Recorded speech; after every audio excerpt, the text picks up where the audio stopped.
And we're live. All right. Hello, everyone. It's Friday morning, and I think I just saw a note that it's snowing in Bend, but it's not snowing here. It's a little cold and rainy. Yeah. Anyway, I'm Ajahn Cunda, I'm Kovilo. And I'm Tan Nisabho. and we're here with you this morning. A little bit closer. We're trying to get the sound right. Please feel free to give feedback. So, would one of you like to go back and maybe do a recap of the sutta? Kosambi. Sure. Yeah. This past week on Tuesday evening, and we began talking about the Kosambi Sutta. This is Majjhima Nikaya Sutta number 48, which is the backstory is that the monks at Kosambi were disputing with one another about minor issues, and then it got bigger and bigger and more trouble and strife, and the Buddha tried to reconcile the monks with one another, and they just wouldn't listen, and the Buddha actually just ended up leaving, without telling anyone, and then just going and living by himself. And this is Buddha's subsequent advice to the Kosambians to basically 6 roots of concord, Saraniya Dhammas, which are Maintaining acts of loving kindness towards one's companions in body, speech, mind. Whatever one gains, one is gained in a righteous way. One does not consume them without having shared them first with one's venerable companions. That's number 4. 5 is one dwells with sila, or virtue, in harmony with those around one. And then the 6th is right view, which is noble, leading outward, penetrating, leading to the end of stress. And of all of these, the 6th is what the Buddha designates as the ridgepole, the summit, the most important of all. And then he goes into 7 different aspects of that view, which perhaps we'll delve into. But yeah. Well, one of the things that I thought was connected with this sutta is where the Buddha goes afterwards. Do you remember how he goes to see Honoruta? Yes. So this story has a number of related suttas. I think the Upakilesa Sutta, Majjhima 128, deals with where the Buddha went afterwards. So after he left these these fighting monks, he went to go stay in a forest by himself for a while, with Palalai forest. But then after that, he went to go stay with 3 monks who were dwelling peacefully, and it's like the counterpoint to these contentious monks. It was with Honoruta and Kimbila and Nundia, and basically they were monks who were, quote, living together like milk and water, looking at each other with kindly eyes. So this was like the ideal of a good community, and there's some great language in that of how they related. Like one stock phrase which is used is that the monks, these harmonious monks, Honoruta and his 2 friends, were basically living together, and they frequently had the thought, why should I insist on what I want to do when I could do what my companion wants to do? And this is just kind of like a thought of relinquishment, which they brought up frequently. And in general, they lived together harmoniously without much need for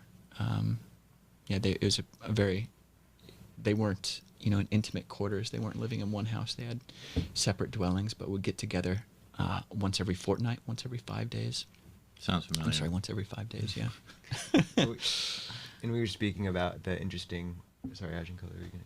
Oh, please. We were speaking about an interesting fact that in a sutta that's very similar to that one, or perhaps it's really the same but in a different one. It's called the Chulagosinga Sutta. But after the Buddha sort of talks to Anuruddha and his companions about how they accomplish this, and they sort of talk about thinking about one another, there's this sort of stock image that comes up where the devas, the angelic beings, Anumotana, rejoice in this sort of concord, and then it echoes up through the heaven realms. And this sort of echoing of the cosmos only happens 3 or 4 times in the whole Sutta Pitaka, as far as we can tell. When the Buddha first gives the Dhammacakka, his first discourse, and then a few other instances. But the fact that it's sort of placed here at this seemingly inconspicuous sutta, where it's just 3 months monks kind of speaking about how they live together in harmony, the fact that, the universe resonates with this is, I think, really, it gives it a lot of significance, actually. It's very interesting that it shows up there. Were they arhats at the time? I think they were, yeah. I think there are at the time. Yeah.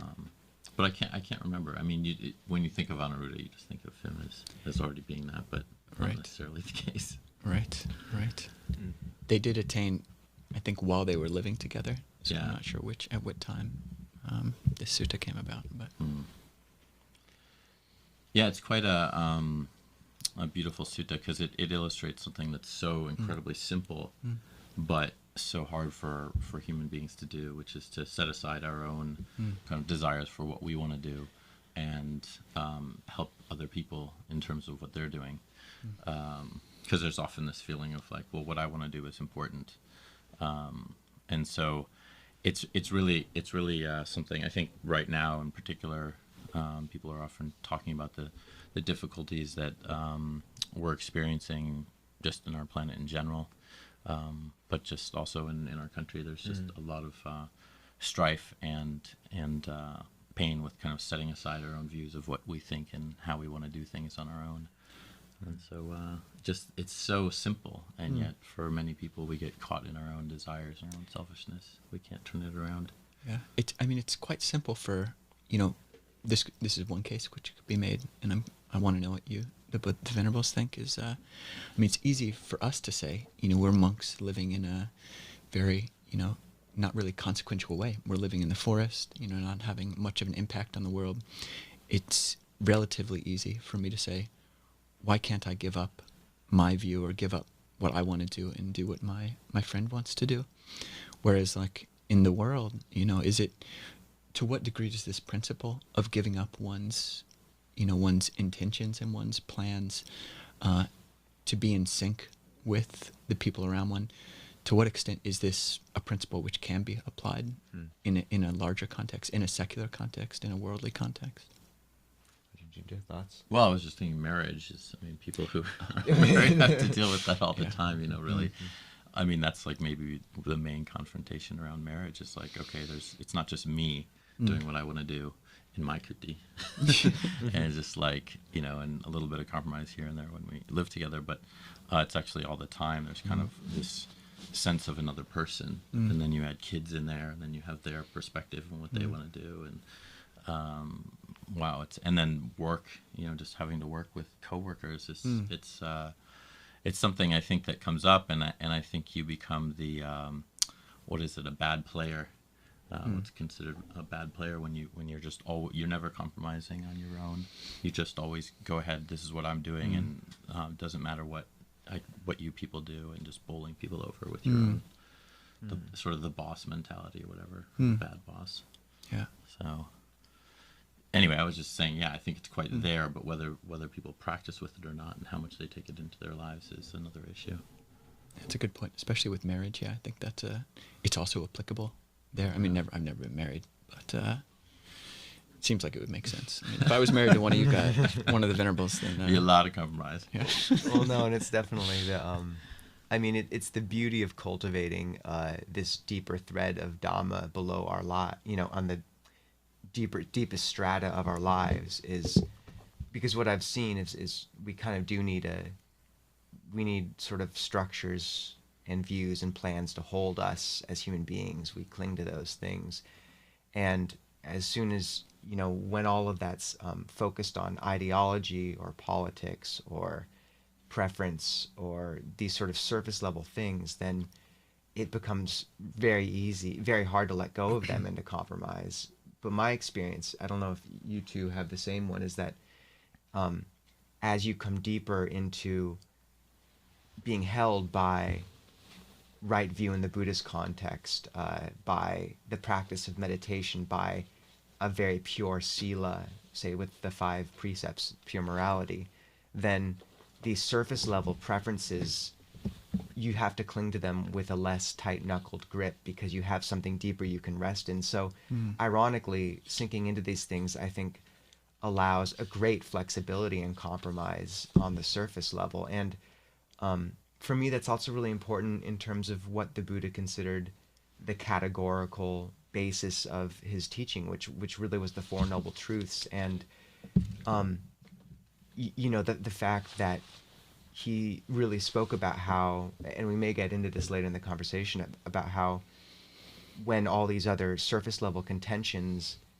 become an issue, that it can be good to step away, but that the safe moment, the safe subject of conversation can always be the Four Noble Truths, and that no matter what your political ideology or whatever, if you come back to those, basically trying to connect with someone on that human level about where their pain is, how they work with it, like these sort of spiritual questions, there's very little room for contention, and there's very real room for connection. And from my experience, when that connection's made, then all those surface level conflicts actually have a chance to get resolved just in the shared humanity. But I think that's the beauty of having a spiritual grounding that gets deeper, is you actually get a chance to connect on that level first, and there's mostly harmony there if it's approached gracefully, I think.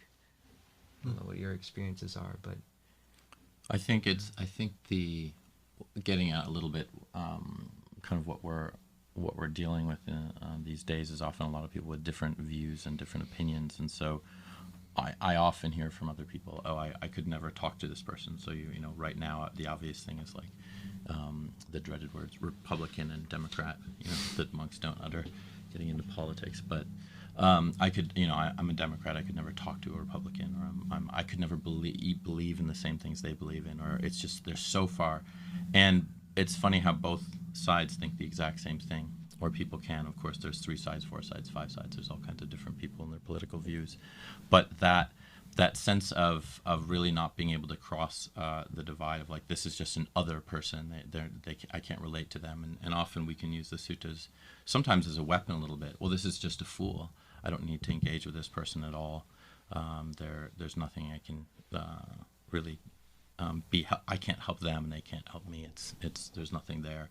So really, kind of coming back to Venerable Nisabho's point, that we can, if we're being held by the Dhamma, then we can see like what's really important here in terms of how we relate to people. Is it coming to a sense of just getting my view right and showing you who's right or who's wrong, or is it actually like trying to build a bridge of humanity, of what we have that's in common, so that we can see, there really are these things that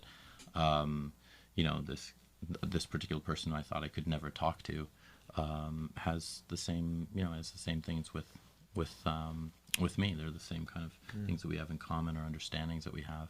Or we listen to a person's story. That's often what it is. You hear someone and you think, this person's just a jerk, and then you find out they faced enormous amounts of child abuse and surmounted all kinds of problems in their lives. But if you just touch the surface, it's really hard to kind of see that bridge that we can have with other people. And I think so important right now. Otherwise, this is how people get into wars. Yeah. Well, no, I agree with all that, Ajahn, and it seems to feed quite well into this question if we want to approach it, and also opening up space for people to ask other questions as well. Yeah. We'll read just a question here. It came in yesterday.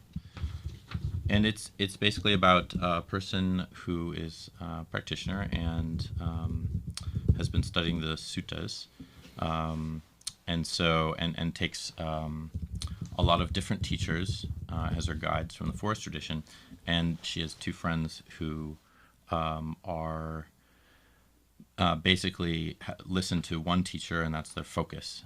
So they just take their understanding of the Dhamma from one teacher. And she says they fully trust their teacher and don't have a need to check if what he says is in line with the suttas. The Buddhist practice and way of life is central to all of us. So we tend to often mention and discuss our practice, but since we have gaps in our view of the path, there is always some tension around this topic, sometimes even arguments. On the one hand, I think to myself, what Kalyanamitas are for if we cannot share one another's experiences on the path. On the other hand, creating tension and arguments over the Dhamma is absurd. It's going exactly in the opposite direction. So this is just asking about our input in this, and brought up, we already mentioned this a bit, but a sutta, it's Samyutta Nikaya 56, verse 9, or 9. And that talks about how, monks, well, in this statement, it's about correct each other. So yeah, it's a very good topic. Go ahead. Yeah, it's a good question. We've kind of been talking around it. Right now, we're pulling up the discourse that this person asked about, Samyutta 56:9, and it's really a beautiful discourse. And we might, once we get it up, it might be nice actually to read some of it, because it's almost like verbatim some of our, just a common human thought process where one is thinking, I'm right, you're wrong. My position is completely correct, yours is completely wrong. We're putting it in the chat right now. Could you go back to the actual? So here's what the discourse says. So, bhikkhus, or practitioners, do not engage in disputatious talk, saying, you don't understand this Dhamma and discipline, I understand this Dhamma and discipline. What you understand this Dhamma and discipline. You're practicing wrongly, I'm practicing rightly. What should have been said before, you said after. What you took so long to think about has been overturned. Your thesis has been refuted. Go off and rescue your thesis, for you're defeated, or disentangle yourself if you can. And the Buddha says, why shouldn't you utter such disputatious talk? Because this talk is unbeneficial, irrelevant, and doesn't lead to basically direct knowledge, to peace, to enlightenment, and to nibbana. And then the Buddha's advice, what should you talk about? You should talk about the Four Noble Truths. This is suffering, this is dukkha, this is the cause of suffering, this is the cessation of suffering, and this is the path leading to the cessation of suffering. So that's kind of what Nisabho was summarizing. And one thing which might be interesting for us to look at is actually how to do that. So these voices come up in your head about, how my way of doing something is right. I think that the dishwashing cloth should, be hung on the right faucet or something like this. We only have one faucet. It's true. Yeah, so I just wanted to have an issue which isn't personal. Which side of the sponge we use? That's right. Yeah, don't go there. Don't go there. But how do you actually take this view, which I'm attaching to, which can feel really strong, and then actually shift our way of talking and speaking with one another to be about the Four Noble Truths? Like, what is it about the Four Noble Truths that make it so de-escalating and de-proliferative? I think it was that whole sense of universality that Venerable Nisabho was talking about. So, no, you can't really argue with it. Just, is there suffering? If somebody was to deny their own suffering, it'd be quite odd to say, oh, you don't have any stress in your life, any difficulty in your life, or any kind of problem. And we can kind of boil it down to the fact that it's the Buddha stated these are Four Noble Truths. They're undisputable. And so I just find that quite, it's quite a balancing. It's like, just, okay, well, what can we come down to with the basics? This person who's talking to her friends, I think it's, as you were starting to talk about, like, we have these views of right and wrong, and I'm not, we want to just say, well, my teacher's right and your teacher's wrong, and, let me show you. And I think it's important to look at that, because there's suffering, obviously in that, holding to that view of right and wrong. But then trying to come back of, well, what about just taking an interest in your friends and what they have to say, and like really try to understand, well, why do they think that, or how did they get that, or what's their idea? You might even learn about your own practice, your own kind of misunderstandings of your point of view, because when we often think I have this view that's correct, we're missing the nuances or the possibilities that somebody might show us that our view might not be completely correct, which is usually the case for unenlightened people. That's a good point. Actually, like, looking at both our own suffering, our own dukkha internally, but also, trying to think about the other person's dukkha. Like, why am I attached? What kind of internal pain, mental or physical, am I kind of expressing, in this view or this kind of take on things, and why are they similarly holding on to their view? What's the pain behind it, basically? It's a good way to get perspective. Yeah, I agree, and it relates to a bit what Kevin is asking of, are there any gratitude practices or reflections suggested by the Buddha or practiced by you Venerables that have been helped in living harmoniously? And yeah, for me, the this whole looking at the Four Noble Truths and like what, where someone's clinging is coming from, but also internally my own neuroses, having so many of our more problematic patterns and sankharas are, I feel from, they were survival mechanisms and they had a place, and really honoring what they've done, like they've saved us usually. Like if we're the overly outgoing person, maybe it's because we really needed a way to kind of attract our parents' attention because we were ignored, and really honoring them and then saying, I don't need this anymore though. And I think that's one way of looking at dependent, origination, and also the truth of suffering in a very real personal context. And I think it can be applied externally, seeing how someone's own conditions led to them being where they are. So that's been a very helpful reflection for me, and also the whole reflection on taking someone in who's especially difficult for me as a teacher, and really thinking like if it was a sort of Kruba Ajahn, a well-practiced, esteemed teacher, giving me the same advice, like really trying to refine my conduct or calling me on insignificant things or things that feel insignificant, I would be taking it as a teaching and refining my conduct. So why can't I just place this person on that pedestal and use it as that, basically take them as a teacher in a certain way.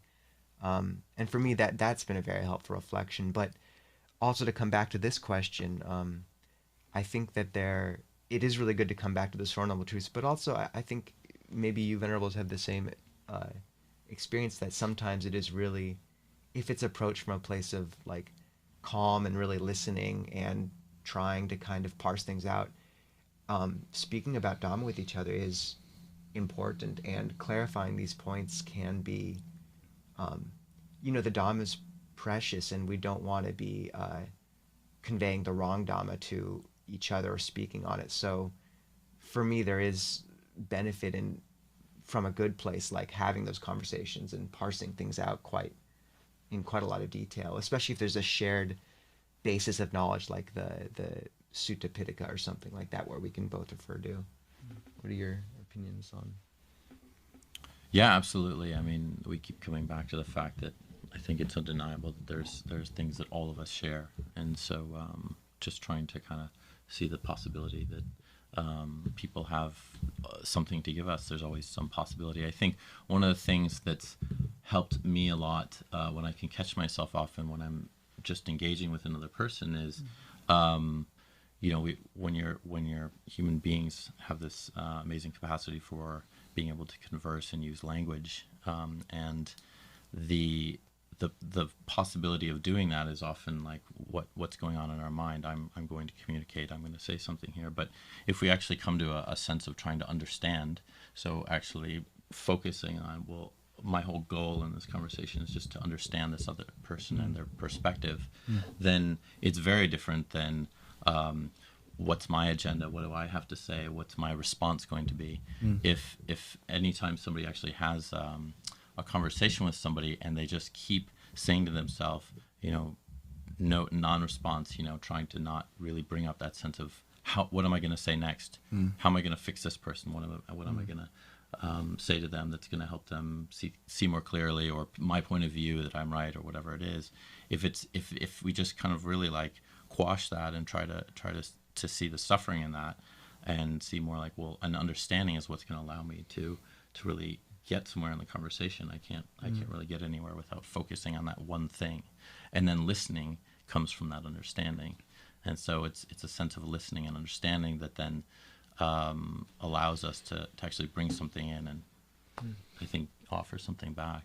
That's Yeah. helpful. Yeah, there's the prayer of Saint Francis of Assisi has some similar verses, which I mean, just the way it's framed, I really appreciate, and it's like quite succinct and easy to memorize. So like, may I seek to understand more than to be understood, or may I seek to. This is kind of an elaboration. May I seek to appreciate more than be appreciated, and yeah, these are good reflections. Another discourse from the Samyutta Nikaya, the Samyutta on similes.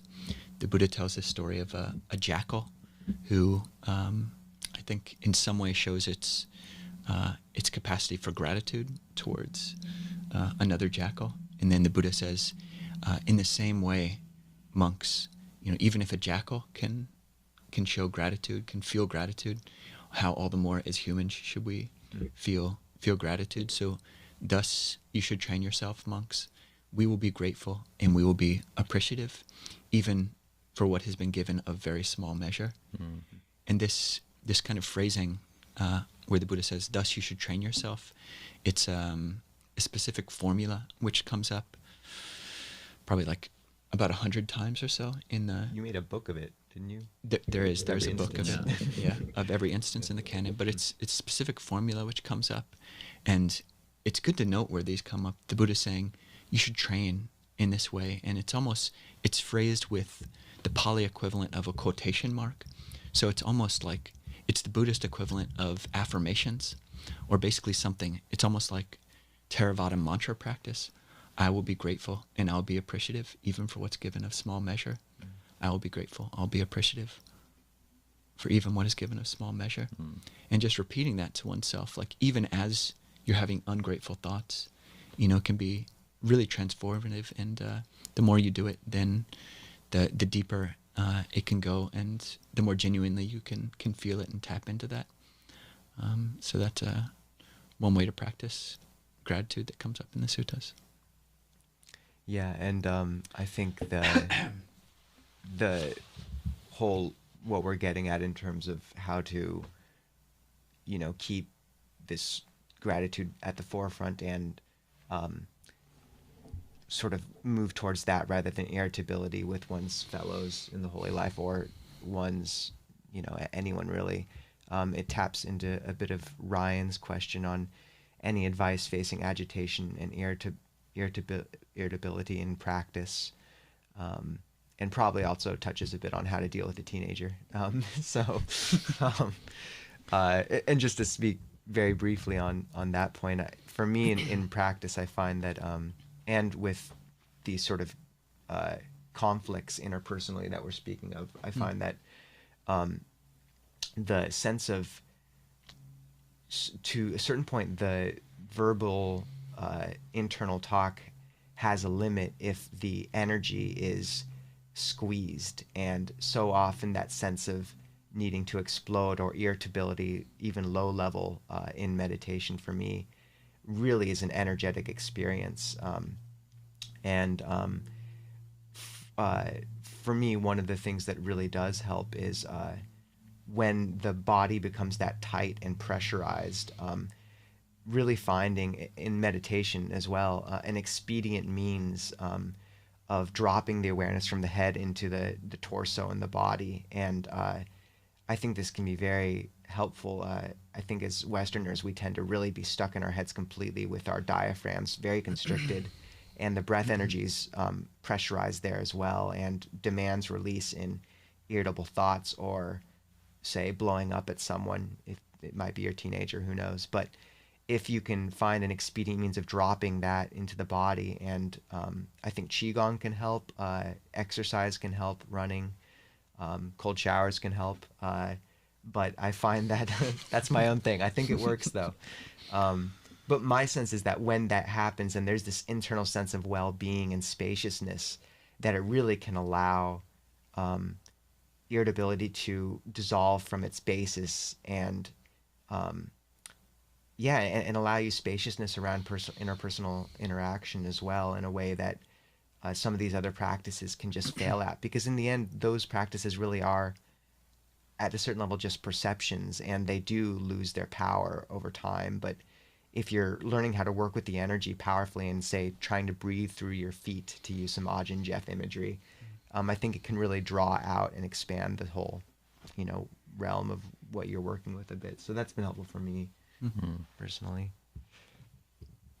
Yeah, it seems like there can be like a dynamic approach sometimes rather than just it's like sitting practice or walking practice, whatever. You just highlighted a bunch of different things that work for you that are really, I think, come back to one thing you said, which is just internal well-being. And I think it's important for us to not forget that that's what this practice is really about. Like, you can't realize the Dhamma without internal well-being. You can't really have a mind at rest that can receive the Dhamma if it's irritable and reacting all the time. And so we are trying to generate that well-being, and that can be, it's easy to forget, I think, as practitioners that, oh yeah, I'm not trying to, cause suffering in myself or suffering for others. It's really trying to, like, oh yeah, this is about giving to myself and something that is pleasant and helpful and really feels good. And so sometimes I think the focus is on, I have to get this right. I have to make sure that I'm peaceful and calm, and we really kind of can create irritability if we focus in the wrong way. But it's just such a common thing to deal with aversion. It's such a it's just behind desire, and in fact it's part of desire. Aversion is just the desire to not have something or be away from something. So it's still a desire, and so instead of pulling, we're pushing. But it's, not to also take it personally. It's so normal to have irritability, and sometimes if we're irritable with each other, it does happen sometimes. It's interesting just to watch that in the mind, and it's not like I want to torture myself with it later on, but I can feel it. I can feel it as reverberation in my heart when there's been some difficulty between one of my brothers in the holy life, and I have to kind of experience that, later on. Obviously right in the moment, there's also an experience of that, but it sort of reverberates. It's like that ringing of a bell, and we're always trying to make it so that we're more like a cracked bell, as the Buddha said, so that there aren't reverberations if people strike us. But there usually are reverberations if we strike ourselves by hurting others. Well, in the Vitakka Santana Sutta, which is like means of calming thought, the means the Buddha gives, like driving out a coarse peg with a fine one, closing one's, like ignoring it, then sort of just paying attention, looking at the drawbacks, crushing the thought, and then calming the mind slowly. And what you're pointing out, Ajahn, around like berating ourselves for our own aversion or having more aversion, like 3 or 4 of those means can pretty easily become that, but this thing about steadily like calming oneself down. And I think the Buddha uses the image of like a man running, saying, why am I running? Let me stand. Why am I standing? Let me sit down. Like for me, that relates to this whole practice with calming the energy in the body and relaxing it. And it's not as easily twisted into aversion as these other kind of means that are put out in the sutta a bit. And it's also, isn't it, becoming attracted to non-aversion. So it's kind of like when you start to really practice with a sense of irritation, annoyance, and these things are coming up, you do feel how painful it is to hold those experiences. And then eventually, as we were talking about, that the whole process of working with that and being aware of it and letting it go is that, oh yeah, this feels a lot better. And we notice, oh, I don't want to kind of be irritable because it's just going to cause problems. How would you do that with your teenage child, Ajahn? See, My that teenage keeps child coming, that was always question has come up perfect and never twice. had any problems, and I don't know why people have problems with. Oh my gosh, my mother, who I don't think is listening right now, I don't think she's on, but I just remember it being such a terrible teenager, slamming the door, and I hate you, and a lot of emotional extremes. And I think it's easy to forget, I don't know why this occurs. I think that there's physiology obviously in occurring, but at this particular age, but just when kids are 13, 14, 15, 16, they just can be dreaded, difficult. It's like the terrible twos again, but in a much worse way because it's so complex. You know, the minds become quite complex and articulate, and they're bigger. So yeah, I mean, I think the main thing that I would have that I think can be a benefit to a teenager is a parent who actually is willing to just sit down and listen, and can coax their child into actually communicating with them, because that's not easy. It's not easy to actually get that communication out. But once a child, a teenager, let's say, really knows, I think, from my own sense that, oh, I'm listening, I'm seeking to understand you, I'm saying, oh, I can see how that's painful or that's difficult or you don't want to do that, and there still needs to be, but my point of view or what I need in this situation, and there does often need to be compromises, even if you do listen to them. And it's like in a monastery, when the abbot is dealing with all these different students, he does see a lot of the time, I think, that they're just trying to satisfy their own desire. And so he says, well, if the abbot just said, well, I'm just going to let people do whatever they want, and because I don't want to bother, they're just going to get angry with me. Again, I come back to that. His job is to kind of not only frustrate that desire, but encourage the person to rise up. So in a similar way, I think it's with our children, not my children, but the people that the kids that parents have, is to try to show them how they can actually be a light in the world for themselves. So they're going to be able to resolve these problems that they're having right now, because what seems to be coming from is a lot of teenage energy can be a lot of incredible emotion, and it's sort of like, well, how do we teach teenagers to manage their own emotions? And that we can only teach them that if we are managing our own emotions, and we're able to come to them in a place that's very balanced and peaceful and kind, so that they know, oh, my mom has my back. They might know that in the back of their mind, but right when a difficulty is arising, it just seems, oh, I need to show my child that I'm listening to them, I'm considering them, I'm considering what they're saying, I'm considering them as a person who is responsible for themselves and actually gaining their own wisdom, and that they probably know how to handle things. I'm sort of like maybe nudging them now, rather than kind of putting them in the actual direction.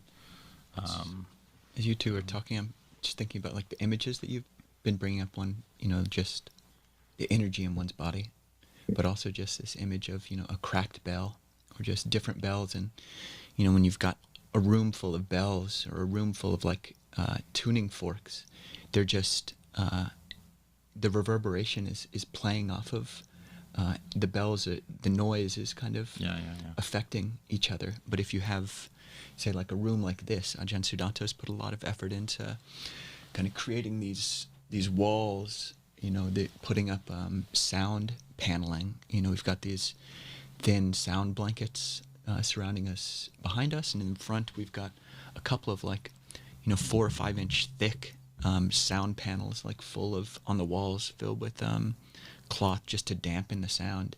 And it's kind of, that's what, if you're internally solid, internally kind of collected, and you're not reverberating yourself, you put the bell down on a table, and even if the people around you, your teenage child, are just bing, bing, bing, bing, bing, bing, bing, bing, bing, all around you, if the bell doesn't move, then you're not adding to the restlessness in the room. And it's one of the benefits of living with people who are less restless than you, or who are supremely non-restless, or thoroughly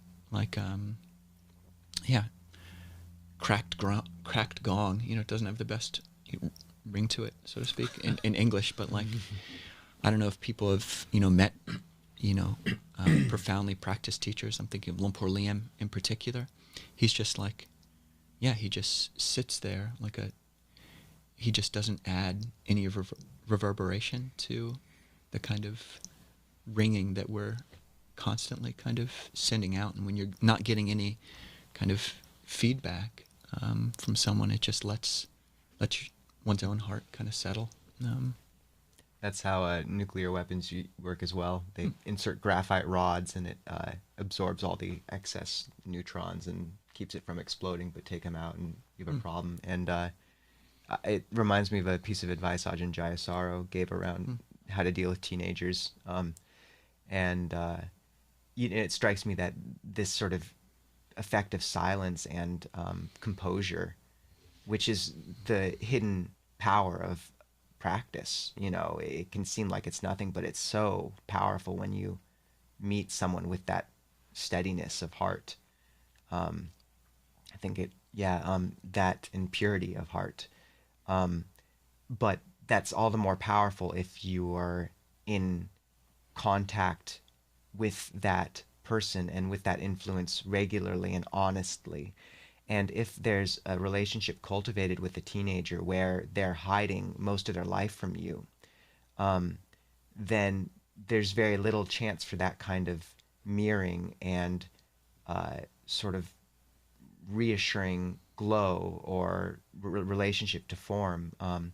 So Ajahn Jayasaro's advice was really to let your child know that you're not going to agree with everything they're going to do, because it's their job as teenagers to do things that aren't like smart. Like as teenagers, I was stupid on many levels, but it was fun for a while and it gave me some good lessons. Like I needed to go through that. And Ajahn Jayasaro gave the advice, like, tell your child that you aren't going to agree with everything they do, but that they can be honest with you, and that you really, because they're going to do a lot of these things regardless.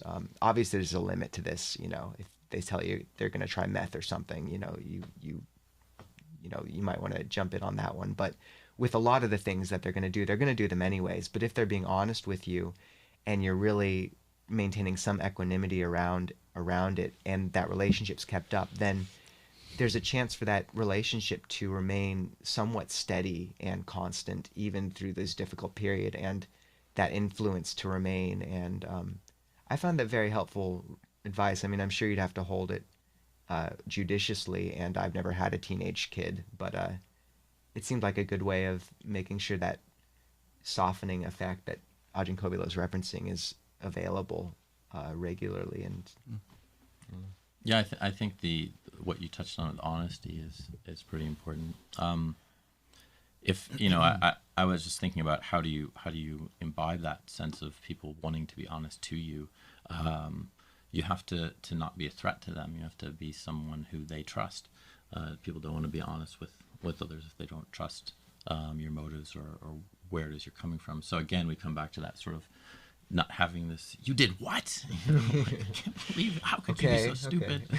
But no, it's more like, oh, okay, how did that happen? And oh, I see, okay. And was that good for you? Do you find that was helpful, doing meth? And, talking them through it, whatever it is.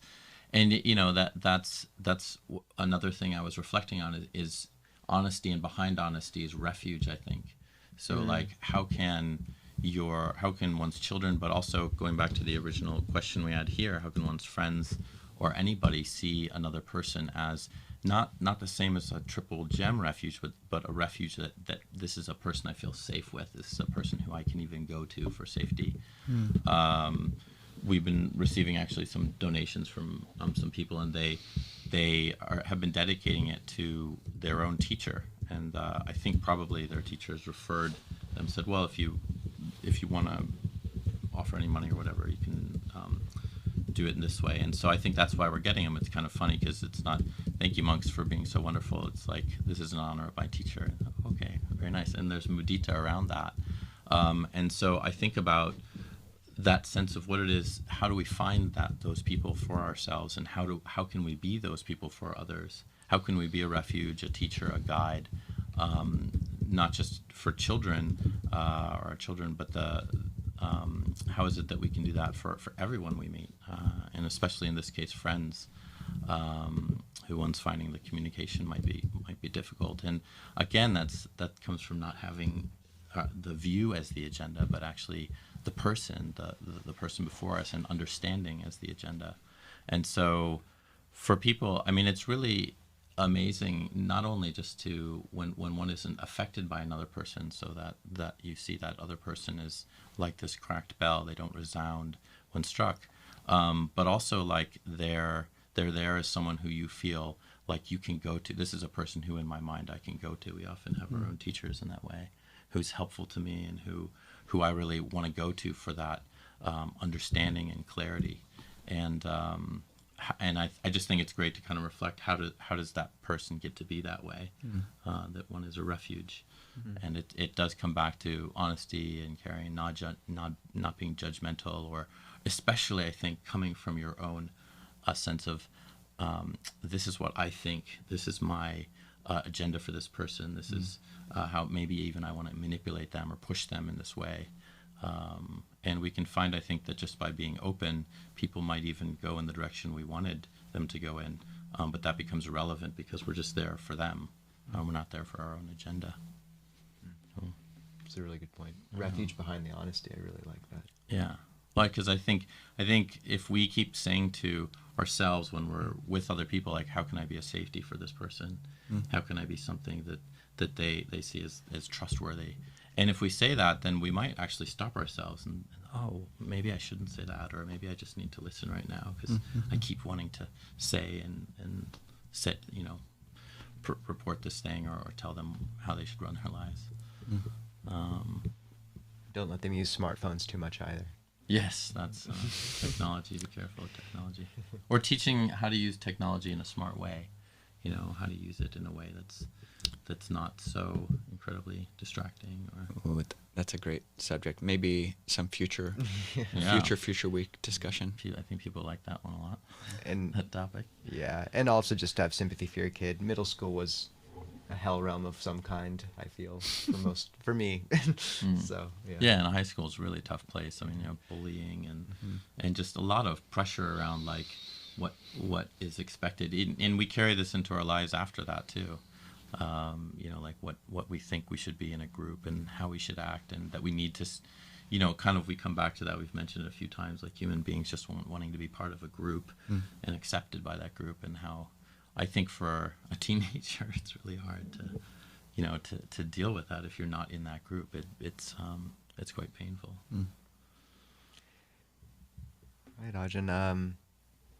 Well, this has been a really nice discussion, and just to put it out there, next week we'll be speaking on mindfulness of the body, along with questions people brought up. There's a few we didn't get to this week that were very interesting, so feel free to retype those in if we didn't get to address them. And we'll supplement the topic of mindfulness directed towards the body with Majjhima Nikaya 119, which I've pasted the link to, and we'll paste also in the description on the future live streams on YouTube and the Pacific Hermitage calendar. And I guess some homework would be to see what you can come up with mindfulness of the body. Not just experimenting with it in your thoughts, but actually trying to practice it and see what's coming up. So, and you can look it up all over the place. There's mindfulness of the body. So it's probably one of the core teachings of the Buddha. Try it out and let us know what you think. Yeah, what does it mean to inhabit your own body? And if people do have good anecdotes of how they did deal skillfully with teenagers, I personally would be very curious to hear them. So feel free to, paste them or likewise at some point. All right.